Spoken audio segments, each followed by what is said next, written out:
మొన్న పగటాలకు వినాయకులను నిలబెట్టి పూజలు మొదలుపెట్టి నవరాత్రులు సురు ఏసిరో లేదో పొద్దుక సందే లడ్డు దొంగలు మోపైతేనే ఉన్నారు. అగో గణపతి చేతుల లడ్డూలను ఎట్లెత్తుకపోతున్నారో చూడు ఆడాడ కొందరు చెడుగు దొంగలు.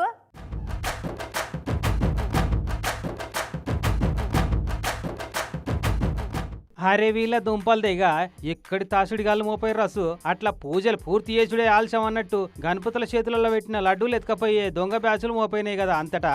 అగో మెల్లగా గండు వీళ్ళు లెక్క ముగ్గురు ఎంట్రీ ఇచ్చిరు చూడు. అందులో ఒకడు గణపతి దగ్గర దాకా పోతే ఇద్దరేమో ఇసంత నిలబడి ఎవరన్నా చూస్తున్నారా లేదా అని కావాలన్నారు. వీళ్ళు ముగ్గురే కాదు బయట ఇంకో ఇద్దరు పడివేగాళ్ళు నిలబడరు కావలికి.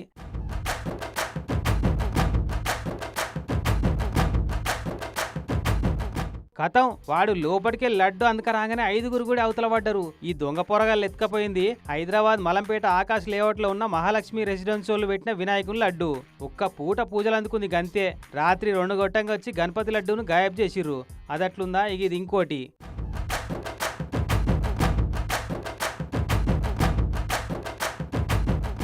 పట్నం ప్రగతి నగర్లున్న ఒక అపార్ట్మెంట్లో రాత్రి 1 గంట గొట్టంగా మండపంలోకి మెల్లగా వచ్చి గణపతి లడ్డూను లటుక్కున మాయం చేసిండి దొంగ పడివేగాడు.